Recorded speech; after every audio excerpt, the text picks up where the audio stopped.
Okay, hi. It's been a while since I've posted any videos about knitting, but I am working on another pair of Fair Isle mittens. Alright, so they've got two different sides, and these are the Morku mittens, and I will try to put up the link to them. I know I didn't on the last video. I've got to fix that still. But I wanted to show you again the technique that I use for weaving in the insides of the mittens. There's the insides. And talk to you a little bit about some things that I've learned in the last few years, because when I did it the last time I was fairly new to this and I didn't know as much about color work as I do now. So what we're going to do is work on this mitten, and once we are at a point where we can weave some ends in, then, or not ends, but the floats in, then we'll talk about that. Okay, so let me just pull up my pattern and I'll be right back. Okay, so we're back and I've pulled up my pattern and I think I know what I'm doing, so I'm going to start knitting, and hopefully you can see this. I've turned the screen down a little bit so my video can capture what I'm doing. So gray is my secondary color, the light gray, and then the charcoal, darkish, almost black gray is my main color. And the way that I'm going to distinguish those two things is, first of all, by the way that I place the yarn when I knit with it. So you want to maybe look up some things on color dominance, but basically your main color you're going to pull over top of your secondary color, and the secondary color you're always going to pull underneath. So we're starting with one gray, okay, and then we're going to take the charcoal and we're going to pull it over top, see? So it's always going to go over. And we're going to do a few of those because that's what comes up. Sorry. Let me see if you can see that. Yeah. 1, 2. Because there's a long stretch as well. 3. I'm going to go to the halfway point. There's going to be 7 charcoal gray stitches. So I'm going to pull this actually over just for the float weave. Okay, and hold it in my left hand. And then wrap. See how that catches? Right there. That's 4, 5, 6, 7, and then we're going to grab the gray again, pull it underneath. See that? I don't know if you can see that at all. There's that. This is going to come underneath, and we're going to knit one with that.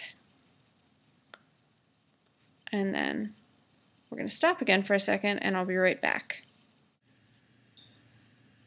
Okay, so we're back at the beginning of the round, and as you can see, this side of the mitten has a large portion of solid gray, but we still need to get the other color, the darker color, back to the other side where it can start the patterning on this side again. So how we're going to do that is we're going to bring the black along with us and occasionally weave in the ends. I don't believe anymore that you have to weave the floats in every row, or every stitch I mean, but you do have to be careful that you do weave them in, say every 4 or 5 at least. You don't want to do it too often, but you don't want to leave huge stretches either. The other thing that I have recently learned is that there's someone at my door, so I'll be right back.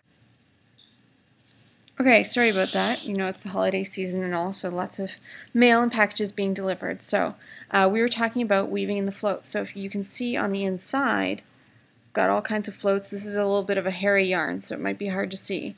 But the floats are kind of woven in every few stitches. And they're kind of uneven, like one row it'll be here, another row it'll be over here, because you don't want to weave it in on every row on the same stitch. That's what gets you poking out at the front. You'll see little things poking out, but on mine, nice and neat on the front, nothing's poking out. Very nice. So I'm going to show you that, and then I'm going to try and turn it around and show you from the other side, because that was one of the questions that I had a lot on my last video, was what does it look like when you're doing it from the front. So from the back, here we go.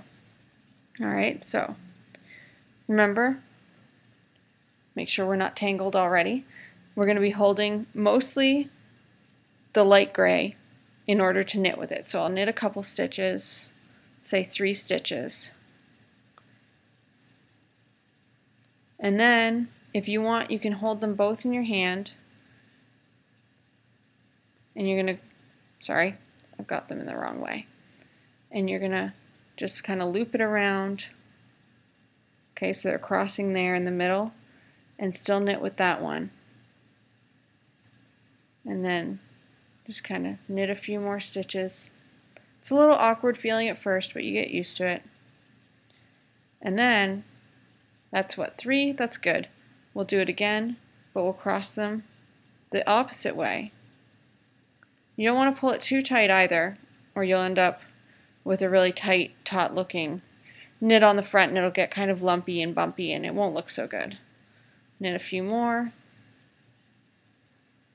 I don't know if you can really see that. And cross it under again. Just kind of catching it, just like that.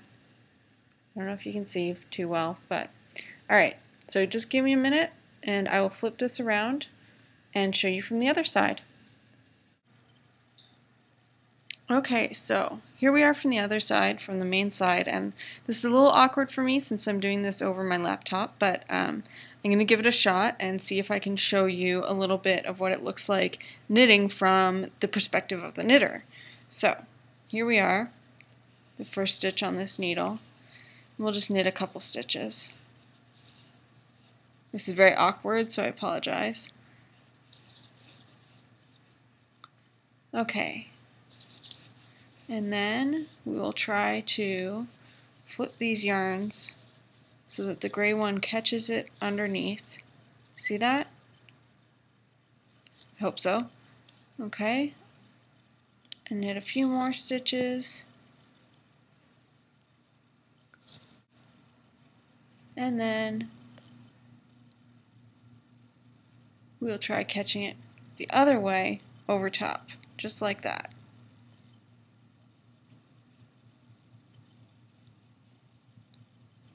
Alright, and that's pretty much the whole thing. So if you have any questions, just leave me a message. And you can find me on Ravelry. I'm Grad School Knitter with a K. And on my blog at Grad School Knitter with a CH, gradschoolknitter.blogspot.com. I'll try to put all those links up at the bottom. Thanks so much. Bye-bye.